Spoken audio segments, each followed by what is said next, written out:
अस्सलाम वालेकुम aspirants, I hope you all are doing great और आपकी तैयारी भी भरपूर तरीके से चल रही होगी।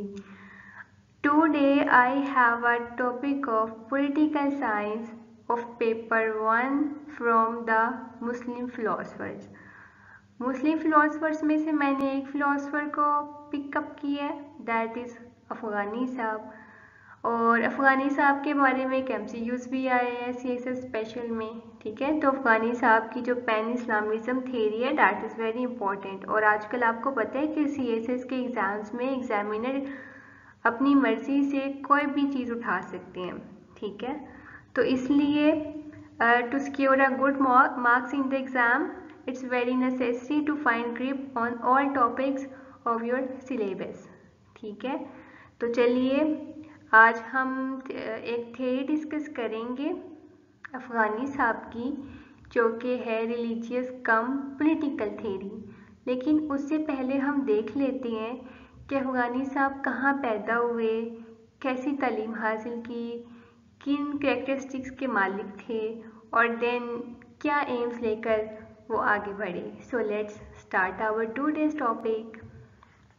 ओके जी, तो 1839 में अफ़गानिस्तान की एक बहुत ही नोबल फैमिली में वो पैदा हुए।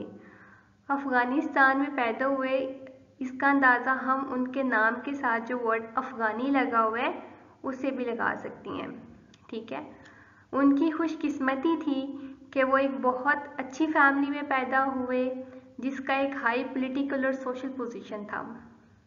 शायद इसी वजह से उनको फैसिलिटीज़ मिली और उन्होंने बहुत अर्ली एज में क्लासिकल इस्लामिक लर्निंग की ऑल ब्रांचेस को मास्टर कर लिया, ठीक है।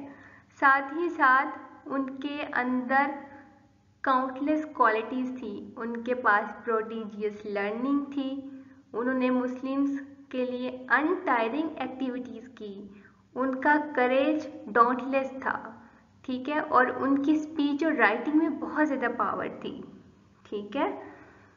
ओके जी, इसके अलावा अगर उनकी अपीयरेंस की बात की जाए तो कहा जाता है कि वो बहुत डैशिंग थे, मैजेस्टिक थे और इम्प्रेसिव थे। यानी वो जिससे भी बात करते थे तो अगला बंदा उनकी बात मानने का कायल हो जाता था। उनकी बातों में, उनके अल्फाज में, उनकी गुफ्तगू में इस कदर अट्रैक्शन थी कि अगला बंदा इम्प्रेस हो जाता था और वो फिर सुनता भी था उनको। That is a very important characteristic of one's personality, ठीक है। उसके बाद लास्ट पॉइंट है, वो चाहते क्या थे, ही वॉन्टेड मुस्लिम रीयूनिफिकेशन। अब जनाब अफ़गानी साहब के टाइम में मुसलमानों के हालात बहुत ख़राब थे। मुसलमान हर तरफ से जुल्म का शिकार थे, फॉरेन रूलर्स के अंदर थे, ऑटोक्रेसी कोई भुगत रहा था तो कोई जो है वो वेस्टर्न कॉलोनिज्म की सूली पर लटका हुआ था। तो इस टाइम पर अफ़गानी साहब चाह रहे थे किसी तरह मुसलमानों को एक कर दूं, दोबारा से इस्लाम का झंडा बुलंद हो, ठीक है। इन सारी चीज़ों के लिए पैन इस्लामिज़म मूवमेंट स्टार्ट हुई। That is very important movement और CSS में इसका क्वेश्चन आ भी सकता है। इस पर भी आपको एक वीडियो मिलेगी इंशाल्लाह, ठीक है। सो लेट्स स्टार्ट कि क्या थ्योरी आज हमने डिस्कस करनी है। चलें जी, अब हम ज़रा देखते हैं कि अफ़गानी साहब ने अपना जो आइडिया था, अपनी जो मूवमेंट थी पैन इस्लामिज़म को, इसको एग्जीक्यूट करने के लिए क्या एफ़र्ट्स की थी उन्होंने, जो कि बहुत ज़्यादा थी। तो कुछ देख लेते हैं हम उनकी क्या एफ़र्ट्स थी। अच्छा जी, he travel throughout the Muslim world and journeyed in Europe specially in Russia and France. Afghani साहब को ना घूमने फिरने का शायद बहुत शौक़ था, इसलिए उन्होंने दुनिया के बहुत सारे मुस्लिम वर्ड्स को एक्सप्लोर किया था और वो ट्रैवल करते रहते थे। शायद सफ़र के शौकीन होंगे या फिर जानना चाह रहे होंगे मुसलमानों के हालात। अच्छा जी, खैर। और उसके बाद उन्होंने यूरोप में भी सफ़र किया, स्पेशली रशिया में और फ्रांस में। फ्रांस में उन्होंने अपनी एक बुक भी पब्लिश की जो कि आपको थर्ड पॉइंट में मिलेगी, okay. And the second point is he interacted with distinguished personalities, delivered the speeches and lectures, falling into scholastic boards with intellectual gents. अच्छा, अब ऐसा होता था कि जब ऑब्वियसली एक बंदा पूरी दुनिया में घूम रहा है तो उसको डिफरेंट काइंड ऑफ पीपल भी मिलेंगे। तो अफगानी साहब का हमेशा ये होता था कि वो उन पर्सनालिटी से इंटरेक्ट करते थे जो कि यूनिक होती थी, ज़्यादा डिसेंट होती थी, उनके साथ फिर स्पीचेस भी करते थे, ठीक है। इसके अलावा जहाँ जाते अपने लेक्चर्स देते, जो कि मेजर जिनका थीम होता था वो मुस्लिम यूनिफिकेशन ही होता था। उसके अलावा वो एक इंटेलेक्चुअल एलीट थे, तो इसलिए ऑब्वियसली कुछ स्कॉलिस्टिक टाइप गुफ्तगू भी करते थे, ठीक है। तो ये उनके आप कह सकते हैं कि इंटरेस्ट टाइप चीज़ें थी कि ऐसे लोगों से मिलते थे, ये काम करते थे और इस तरह के, ठीक है। कोई इरेलीवेंट एक्टिविटी नहीं थी उनके अपने पर्पस से। अच्छा जी, फिर उन्होंने एक अपना जर्नल लिखा जो कि उनका बड़ा अच्छा वर्क था। उसको आप उर्वा-उल वुत्का भी कह सकती हैं और अल उर्वा भी कह सकती हैं। ये इन्होंने फ्रांस से पब्लिश करवाया था, ठीक है। अब ये इन्होंने जब पब्लिश करवाया था तो ऑब्वियसली इसका यही एक नोबल कॉज था कि इससे मुसलमानों की रीयूनिफिकेशन की जाए, उनके अंदर एक जज्बा उभारा जाए, ठीक है, मिल्लत का। लेकिन जो फ्रांस वाले थे इनको तो डर पड़ गया कि भाई कहीं वाकई ये मुसलमान उठ ना खड़े हों और हमारी तबाही ना मच जाए, तो उन्होंने क्या किया कि फ़ौरन से उसको बैन कर दिया। लेकिन खैर फिर भी ये हुआ कि जो मुस्लिम्स थे और जो हमारी मुस्लिम यूथ थी उनके माइंड पे जो वो बातें थी वो रह गई, एक छापे के तौर पे रह गई। और फिर क्या हुआ कि कुछ वेस्टर्न सर्कल्स को भी उस किताब की वजह से ख़तरा पड़ गया था, ठीक है। बेशक उन्होंने किताब को बैन कर दिया था, लेकिन जो अफ़गानी साहब के अल्फाज थे वो मुसलमान और मुसलमान यूथ के अंदर रह गए थे कहीं, ठीक है। और and that words were enough, ठीक है। अच्छा जी, अब ये रिलीजियस कम पॉलिटिकल फिलोसफी क्यों है? रिलीजियस तो इसलिए है क्योंकि अफ़गानी साहब ने इस्लाम की बात भी की। उन्होंने इस्लाम की बात की, उन्होंने कहा, इस्लाम को डिफेंड किया। उन्होंने कहा कि भाई इस्लाम जो है वो साइंस के साथ बिल्कुल कनेक्ट होता है, आपको इन साइंटिफिक मेथड्स को प्रमोट करता है, ठीक है। साइंटिफिक नॉलेज, फिलोसफी, इन सबको एक ओपन रूप देता है हमारे रिलीजन इस्लाम। दूसरा, उन्होंने पॉलिटिकल इस तरह से है कि वो चाह रहे थे कि यार मुसलमानों के पास फ्रीडम हो, ठीक है। मुसलमान जो है वो किसी फॉरेन रूल के अंदर ना रहें, किसी ऑटोक्रेसी में ना रहें, किसी टायरनी में ना रहें, अपनी लाइफ लिबर्टी के साथ और फ्रीडम के साथ स्पेंड करें with the supremacy of Islamic law, ठीक है। तो इस तरह से उन्होंने रिलीजियस एफर्ट्स भी पुट की और पॉलिटिकल एफर्ट्स भी पुट की। इसीलिए आप इस फिलॉसफी को रिलीजियस कम पॉलिटिकल कहेंगे, क्योंकि वो इन दोनों चीज़ों को साइड बाय साइड लेकर चल रहे थे। Okay, so let's start our first point, that is revivalism and unification of Muslim world. अब जब अफ़गानी साहब दुनिया में सफ़र कर रहे थे और मुसलमानों के हालात देख रहे थे तो उन्होंने ये चीज़ नोट की कि मुस्लिम कंट्रीज़ तो पूरी तरह बुरे हाल में हैं। कहीं पे ऑटोक्रेसी है तो कहीं पे टायरनी, और जो बाकी बचे कुछ ममालिक रह जाती हैं वहाँ पर वेस्टर्न कॉलोनियल पावर्स राज कर रही हैं। तो यार मतलब मुसलमानों का कहाँ राज रह गया? मुसलमान तो दब गए हैं बिल्कुल। एक भी सिंगल मुस्लिम कंट्री वहाँ पे ऐसा नहीं था जहाँ पे अपनी आज़ादी हो, उनको फ्रीडम हो। हर जगह अंग्रेज़ों ने कब्जा किया हुआ था, हर जगह मसले इंतशार फैले हुए थे।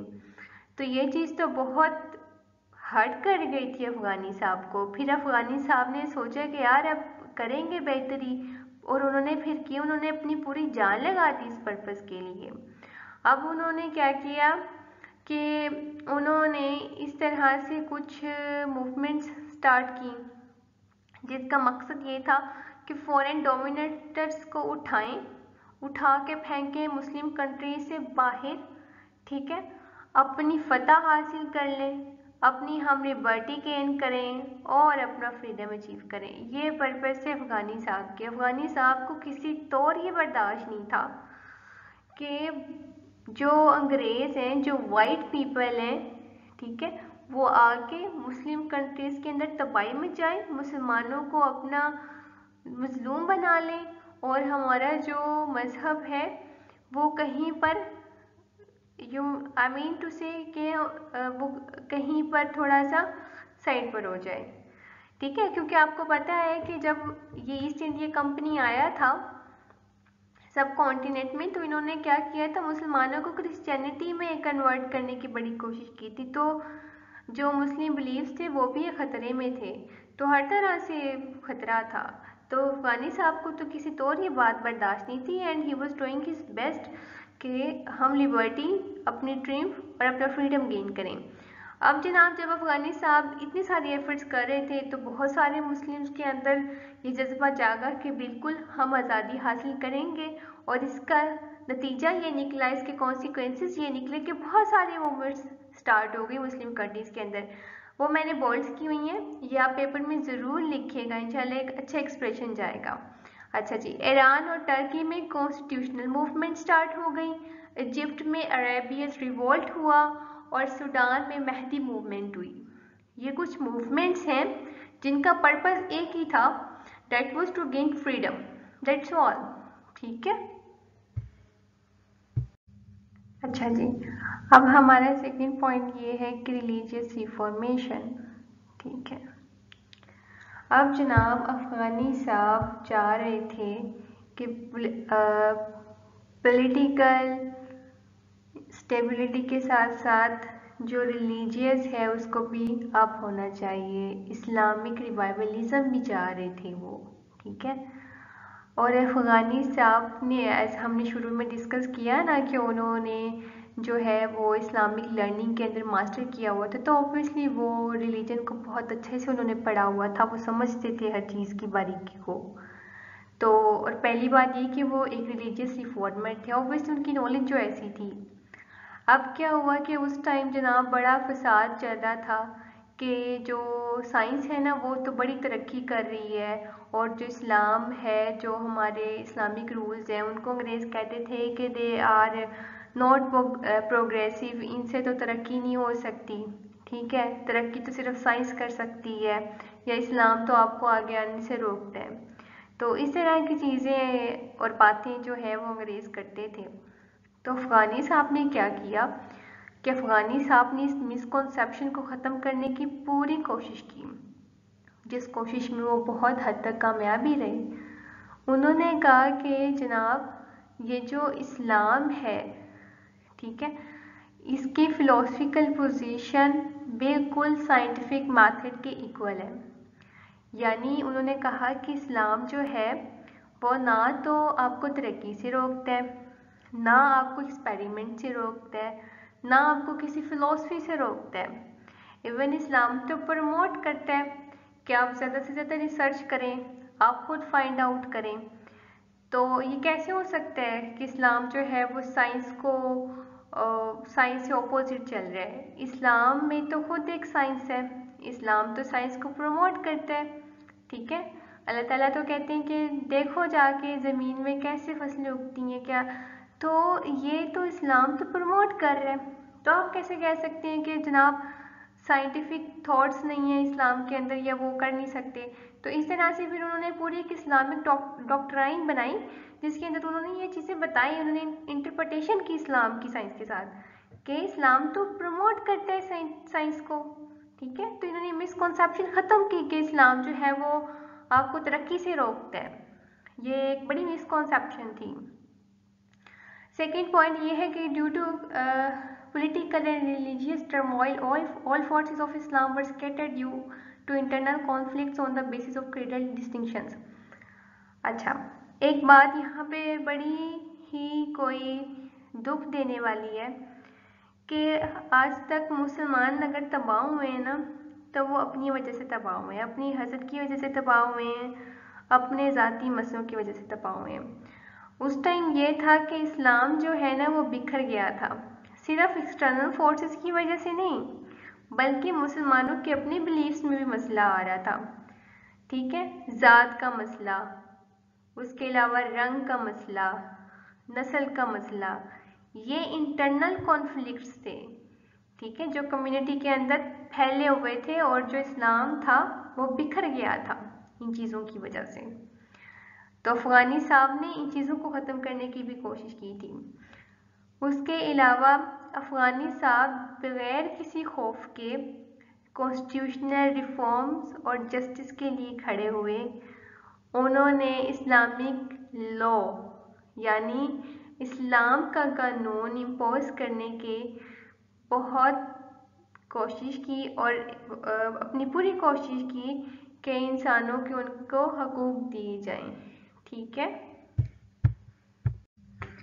اچھا جی، یہ ہمارا تھرڈ پوائنٹ ہے فلسفی کا. اس میں پولیٹیکل ریفارمیشن ہوئی تھی. اب افغانی صاحب نے دیکھ لیے تھے کہ مسلمانوں کے حالات تو جناب بڑے بگڑے ہوئے ہیں. ٹھیک ہے، مسلمان ظلم و ستم کا شکار ہے ہر جگہ. ترکی جو تھا وہ سلطان کے شکنجے میں تھا اور سب کانٹیننٹ میں ویسے ہی ایسٹ انڈیا کمپنی کا راج شروع ہو گیا تھا، جبکہ بڑے صغیر میں تو مسلمانوں کا راج رہا تھا کبھی، لیکن جناب اب انگریزوں کا راج تھا. تو افغانی نے اپنی بھرپور کوشش کی کہ وہ اپنے الفاظ سے by the words of his mouth and by the words of his pen, وہ اپنے قلم کے الفاظ سے اور وہ اپنے منہ کے الفاظ سے ہر طرح کی کوشش کی تھی انہوں نے کہ مسلمانوں کے اندر ایک جذبہ پیدا کیا جائے. ٹھیک ہے، اور جو ہوا بھی. اچھا، اب جو پولیٹیکل ریفارمیشن کی سب سے بڑی موومنٹ ہے نا، that was pan Islamism. Pan Islamism کا مقصد یہ تھا کہ مسلمانوں کو ایک جھنڈے کے نیچے لا کر کھڑا کیا جائے. ایک پرپز ہو سب مسلمانوں کا، اور وہ پرپز ہو کہ ہم نے اسلام کا جھنڈا بلند کرنا ہے، ہم نے فورن ڈومینیٹرز کو اٹھا کے پھینکنے باہر، ہم اپنے کنٹریز میں خود راج کریں گے، ہم اسلامک لا امپوز کریں گے. ٹھیک ہے، ہم اسلام کے اکارڈنگلی اپنی لائف چلائیں گے، اپنی ایڈمنسٹریشن سیٹ کریں گے، اور فورن رولرز جو ہے نا ان کا کوئی عمل دخل نہیں ہونا چاہیے ہماری کنٹریز کے اندر. تو پین اسلامزم کا یہ آبجیکٹیو تھا. اور ایک بڑے مزے کی بات ہے کہ یہ پین اسلامزم صرف مسلمز کے لیے امپریسو نہیں تھی بلکہ نان مسلم بھی اس میں انکلیوڈ ہو گئے تھے، اس میں جو کہ تنگ آئے ہوئے تھے ظلم ستم سے. تو یہ ہماری آج کی تھیوری تھی. ٹھیک ہے، اگر اس میں کوئی غلطی ہو گئی ہو so I am sorry for that, but I am trying my best کہ آنے والی ہر ویڈیو اچھی سے اچھی ہو، اچھے سے اچھا مٹیریل ہو، آپ کے لیے آسانی ہو، آپ کو سمجھ بھی آ جائے. ٹھیک ہے، thank you so much to watch my video. Thank you.